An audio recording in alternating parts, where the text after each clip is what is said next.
Hey folks, introducing another new house on the channel today, and it's also part of the promotion that's happening over at So Avant-Garde. Last day to take advantage of Sebastian 30% off of all of the fragrances of the House of Gleam that I'm going to talk to you about today, and additional fragrances also in the store. There are exclusions though, but the majority of the store is 30% off. And again, this is the last day, and today I'm talking about Gleam fragrances. I'm going to talk about 5 fragrances today in this video, coming right up.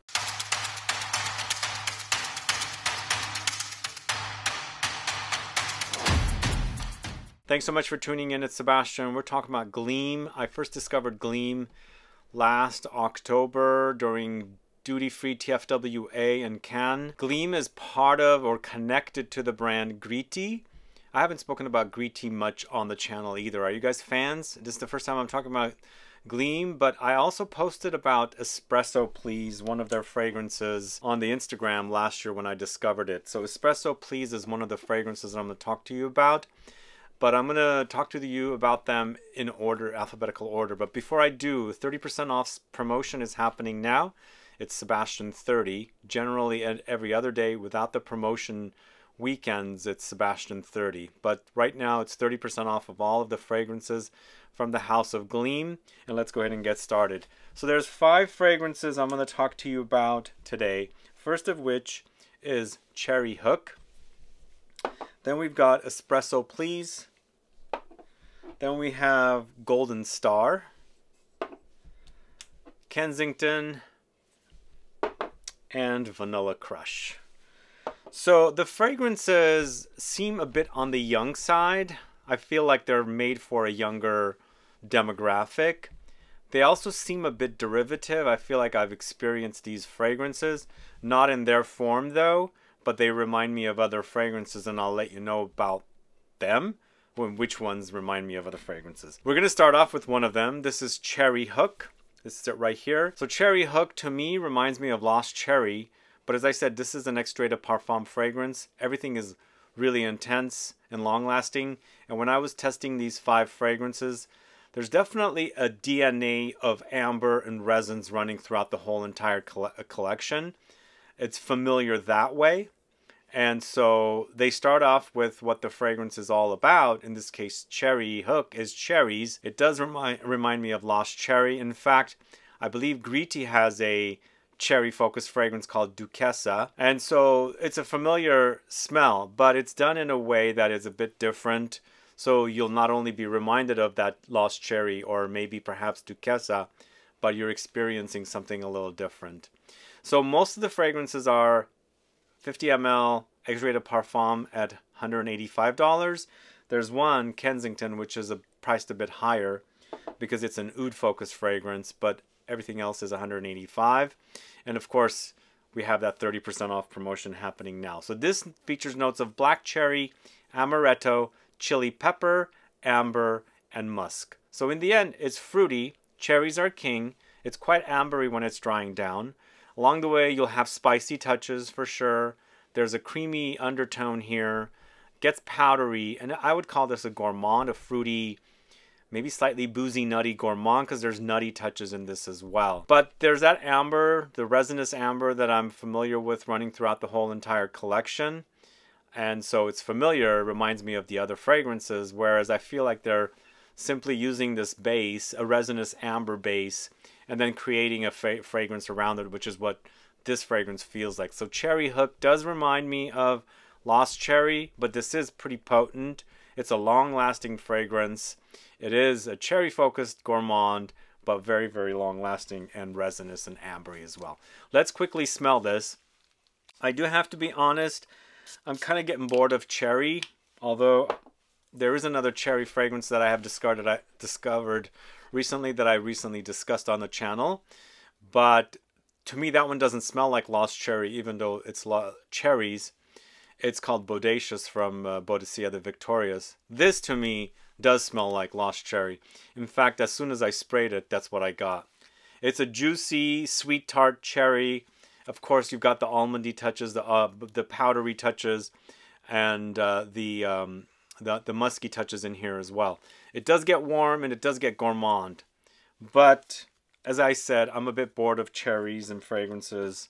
especially ones that remind me of Lost Cherry. So if you like the idea, this is very long lasting. Maybe you've had problems with Lost Cherry. You can take advantage of Cherry Hook. And of course, get it now for the 30% off sale because it is a pretty good deal right now. So up next, we're talking about Espresso Please. I posted about this last October, I believe, during the duty-free show in the south of France. I love the idea of coffee and fragrances, and this is definitely that. It's a gourmand. I always mention when I speak about acro fragrances, taking dark and awake and layering them together. I feel like that's been done here with this fragrance. Now this one reminds me of other fragrances, but it doesn't necessarily remind me of one specific fragrance. Especially for me, it reminds me of Acro's Awake, which is a coffee-inspired fragrance, and Dark, which is a chocolate-inspired fragrance. Once again, this is an Extrait de Parfum 50 ml for $185. It has notes of coffee, hazelnuts, dark chocolate, tonka beans, and musk. It's a full-on gourmand with coffee and chocolate. You get a lot of that here. Along the way, you also have the nuttiness. And this is a delicacy. You eat this kind of stuff. So when I first smelled this last year, I was quite impressed with the smell. I really, really loved it. When I was testing it out though, the only thing is, it starts out great. There's a mid part that I don't care for much. Then it becomes great again during that part when it becomes ambery and also resinous. This is a DNA that's running in the fragrances of this house, by the way. Overall, I think it's a good fragrance. I especially love it when you first spray it. It smells so delicious. So delicious. Such a gourmand. For some reason, I feel like when it gets to the mids, it gets boring and it's like, what am I wearing here? Why do I have to sit through this? Why is it not doing what I really love about the fragrance? But then it becomes what the fragrance was all about. So I don't understand why that happened. The several times I wore this, the mids gets extremely boring, but if you can sit through it, I think it's a really delicious start and a great end. I wouldn't say it's a fabulous end, but for me, this fragrance is what happens up top. A really, really delicious gourmand. And I love the idea of coffee and dark chocolate or chocolate together with the nuttiness. It's fantastic that way. Let's go ahead and smell it on camera as well to tell you a little bit more about it. The chocolate smells so realistic. It's almost like I'm envisioning Europe and I go to these stores that have chocolates and I open up the package, you know, the paper wrapping, and you open up and that first whiff of the chocolate hits your nose. That's good. That's right, good. But then again, it's more chocolate here and it's coffee combined. So maybe you're also drinking a very decadent mocha. Chocolate and espresso together. Maybe, you know, some nutty touches thrown in. Or it's like a very decadent hot chocolate and you're having espresso with it. It's quite delicious. I mean, I think I originally thought this was going to be the best coffee fragrance or coffee chocolate fragrance. But because of the mid part, it kind of gets a bit boring there, as I said. But if you look at the big picture of the whole fragrance, I think it's enjoyable for sure. I just wish the mids was a little more exciting for me. But that is Espresso Please. If you're looking for a nice gourmand, please check that one out. I recommend that you try it. At least get your nose on it if you can find a sample. So the next fragrance I'm talking about is Kensington. Kensington is for $215. And I feel like Kensington, is it related to the UK? Do they have is it near Harrods? Do they have a lot of Middle Easterners going there? That's why it has oud. I don't know. This is an oud fragrance. So because it has oud in it, it's $215. And for some strange reason, I really like this oud fragrance. So it smells quite nice. And even though I smelled so many oud fragrances, this is not reminding me of one specific other oud fragrance. It's slightly animalic. You gotta like that. It's a bit green. You gotta like that. And of course, it's aromatic and very oudy, featuring notes of oud, ginger, black tea, patchouli, and amber. It does get ambery in the dry down. Again, as I said earlier, these do seem a bit derivative, but I mean, I've smelled a ton of oud fragrances, and I'm a bit bored of oud, but I feel like this is done in a very quality way, and I don't get the connection to another fragrance, which is also a winner for me. But you gotta like oud. If you're into the idea of a zingy, spicy, kind of a green aromatic oud, you gotta try this. Of course it's green, obviously, and it's got a green note here. I think mostly it's the tea that goes a bit green for me. Let's go ahead and quickly smell. I feel like also there's a bit of rose in this, even though it's not mentioned, like light traces of rose. It does get a bit animalic for sure. And you do notice the tea. The tea is that kind of calming experience. Anytime I smell tea and fragrances, it subconsciously creates a calming effect on me. So it's quite nice that way. Even though oud is a bit more of an adventurous note, it's a bit more of an exciting note.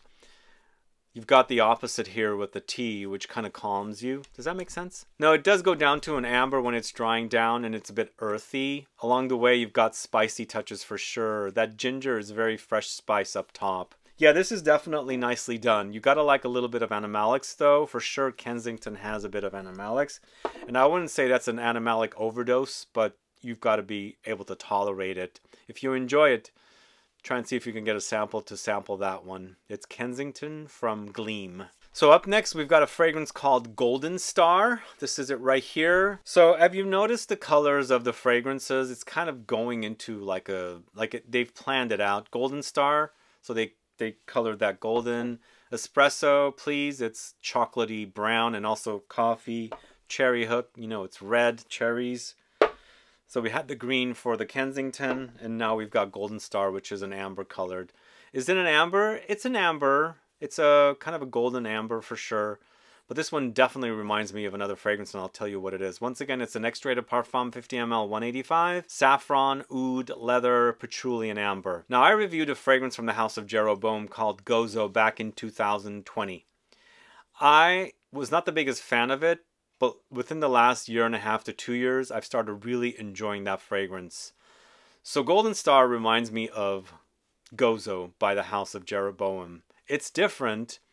This is more animalic than Gozo. Gozo, it's a bit more accessible, I would say. If you like animalics, maybe try this. But I feel like this has become my favorite in the collection and really enjoy it, even though it reminds me of Gozo. It's quite leathery and it's an animalic, but eventually you've got the patchouli, which I really love. It's here, and the amber. So there's a bit of a head shop experience, which I get with Gozo all the time. I feel like it's this orange hard candies fragrant in a head shop, and you're smelling, you know, incense and nak champa and orange candies. That's the vibe I get with Gozo, and it's transferred here a little bit as well with this fragrance. But it's an overdose of amber, leather, oud, and then of course patchouli, and then saffron to add that kind of aromatic experience. Very much reminds me of it, but this one does get more leathery for sure. It's a definitely leathery animalic, and this might turn off some people. But again, Gozo was not my all-time favorite fragrance from Jeroboam. Within the last couple of years, it's become a favorite, and I'm enjoying it quite a bit. That's why I'm enjoying Golden Star a lot, and it really does remind me of it, and then it doesn't, kind of a thing, right? So there's that familiarity here with Golden Star, but it's amped up with the kind of animalic, leathery qualities. Anyway, it's become my favorite from the collection, Golden Star. And then last but not least, we're talking about Vanilla Crush. So Vanilla Crush doesn't make sense to me as far as the color goes. I don't know why it's pink. Maybe because it kind of reminds you of like a fruity vanilla. Even though they don't mention fruity notes here, there's a bit of a fruitiness in here. Is it coming from the pear blossom? But once again, it's Extrait de Parfum for $185. It's vanilla, burnt sugar or caramel, iris, pear blossom, and white musk. It's a super delicious vanilla gourmand, very ambery resinous. That amber resin that I was talking about earlier is definitely prominent here. And it's actually blended to the vanilla. So you're experiencing an amber vanilla type of, experience here. It's delicious. It's a gourmand. It's sweet, powdery, a little fruity, as I said. And I'm not getting berries, but yeah, there's a bit of fruitiness. I'm thinking of the color, then I think of berries because it's this kind of a berry-colored bottle. But again, it's a gourmand. It's a vanillic gourmand. It seems a bit one-dimensional, not necessarily very unique, but nothing that I personally have put my nose on that I personally wear is reminding me of this. It just reminds me of a lot of other vanilla fragrances, but not necessarily one that I've actually worn and enjoyed.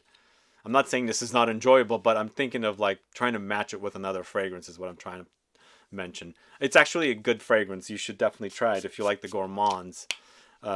It's become my second favorite fragrance from this house. Yeah, it's good. It's really good. It's fluffy and marshmallowy and creamy, lactonic as well.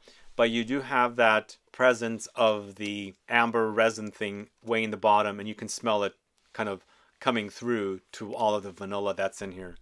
It's a slight bit powdery. The iris, I think, is there, not necessarily full on and in your face, but it's prominent for sure. It's providing a powdery effect here. But for me, it's also musky and ambery for sure. There's that resinous experience. So to go over the fragrances, my favorite is Golden Star, followed by Vanilla Crush, which is tied with Espresso Please.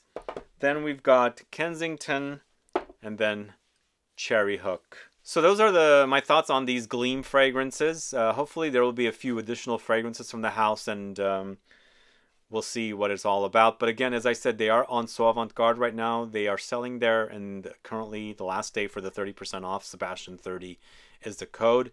Any other day you can use the Sebastian 10 discount code and save 10%, but right now it's 30% off.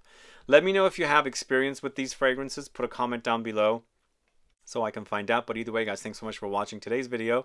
If you have any questions or comments, list below. Please like this video. Please share it. Follow me on Instagram and Facebook, and I'll be back with more videos very soon. Have a good one. Goodbye.